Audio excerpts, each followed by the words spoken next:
the structure of our relations, of Israel's relations with Europe itself, and the whole architecture of security in Europe have both gone through a fundamental change. We might recall, if we can look back to the days of the Cold War, there was an East-West split in which half of Europe that was aligned with the Soviet bloc faced the other half of Europe that was allied with NATO. And that was the way, and that was the structure of politics from 1945 until the early 1990s. That structure is no longer with us. But what was emerging as a result of this migration crisis that we've been speaking about, that we've been talking about, has been a split between, let's say, the southern Mediterranean and the northern Mediterranean. And the question, of course, is not armored units that are deployed in Europe, but the question is the movement of population, of people. And even while the crisis seems to be less acute today than it might have been in 2013 or 2012, nonetheless, it has already affected the politics of Europe and the way people are looking at the relations between the Middle East and Europe.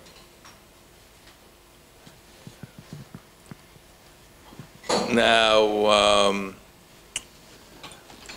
I believe that we have to consider how all this changes not only Europe's relations with itself, but also, for example, the relations of the State of Israel with European countries.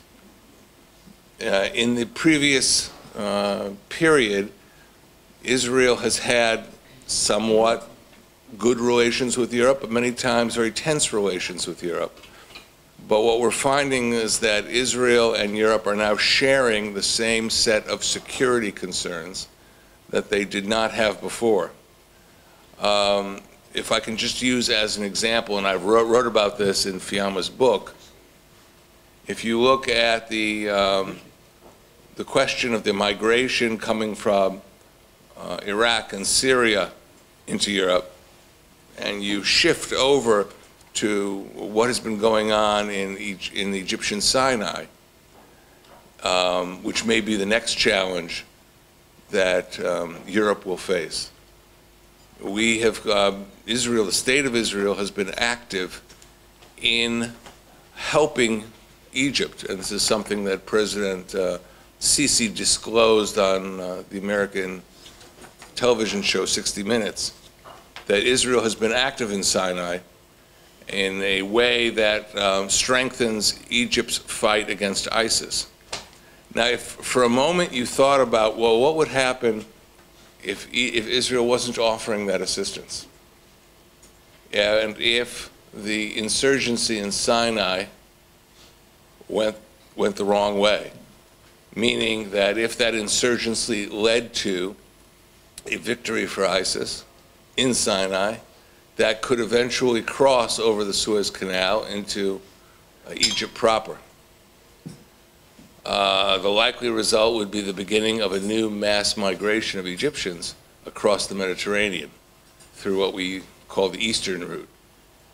And in that sense, when Israel is helping Egypt deal with its security challenges in Sinai, it is indirectly helping European security, which is something we don't normally think about. But a little bit of refocusing the issue leads you in that direction. And I think there are many ways that that is happening today. The Israeli understanding of ISIS is probably one of the best in the world. And as a result, Israel has a great contribution. Now, I'm not going to go into the whole issue of gas and oil, but the gas issue has definitely brought in another factor for Europe, which is looking for diversification of energy resources. So with these different elements and the clear change in Europe's relationship to Israel, I think that we're really going into a new period, a period where we have to understand the dynamics of what's going on, and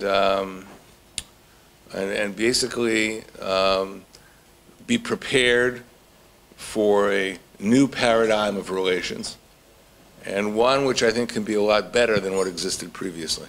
As people spoke, one gets all kinds of ideas that run into your head. And at first I thought of two opposite observations. In this discussion about migrants, you need to have a heart, but you also need to have a brain. And sometimes those seem to be in conflict. We were speaking about I think General Cooperwasser raised the issue of the Muslim Brotherhood. This is an issue which I know in the United States, there's a huge debate about this. Are they a kind of radical Islam that you can live with, that is tamer, that will doesn't pose the kind of threat of real jihadism like Al-Qaeda or ISIS? Or are they just as bad, but they're very good at covering up their real intentions? I can say this, I know General Cooperwasser mentioned the Union of Good as a financer of the Muslim Brotherhood organizations. The Union of Good is run by Yusuf Qaradawi, the famous radical Muslim authority who sits in Qatar, appears on Al Jazeera and makes the Egyptians sweat, meaning he says nasty things about neighboring Arab states. Which also reminds me, in my previous position, I had a meeting with several ministers from a Gulf country, and we were sitting in New York on Central Park South. We're deciding where we're going to have our next meeting. And they said to me, Dory, just not in Europe. Which is like, what? You want to have it maybe in Doha? Yeah. But there is a concern about Europe drifting in a direction which can be supportive of radical Islamic causes. And not because necessarily somebody wants to do that, but it just seems to be something that is happening. And it's something one has to be careful about. It's something, if you ask our advice about organizations and networks, we have a great deal. I think General Cooperwasser came out with a book that related to the rise of BDS in Europe. And of course, BDS is known to be a political movement, but except when you start researching where the money comes from and the organization comes from, and you find that there are terror groups that have taken this path as a new path to pursue. I think the discussion we're having is extremely important. It can be painful, because it deals with labeling individuals, and we do have an obligation to let people escape safely the difficult situations they find themselves in. I do want to close by picking up from an idea that was mentioned previously. And that is part of dealing with migrants is also dealing with the countries from which they come from.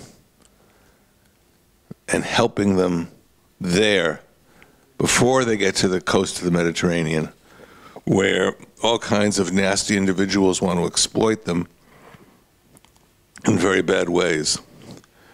I can say this, when I was in the foreign ministry, one of the things we did is we reached agreements, bilateral agreements between the State of Israel and a number of European countries. I remember signing the agreement with the Germans.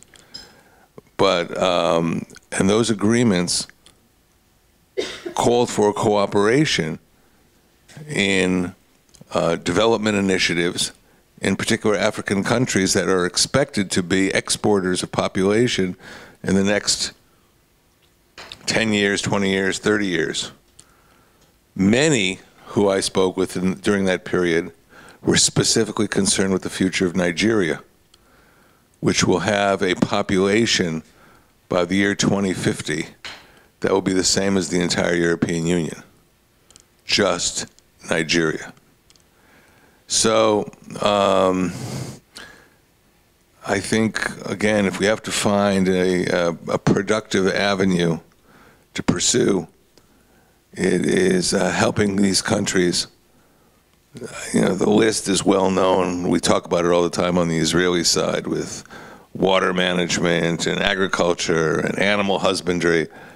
But seriously, giving these countries the ability to deal with much larger populations, to combat terrorism, because part of the run for the Mediterranean, the escape from Central Africa, is you want to escape Boko Haram, which now influences quite a number of countries and not just Nigeria alone. So that's where I think we can have the most productive cooperative efforts, and we should do much more of that. And by helping the continent of Africa, I think we're also helping ourselves.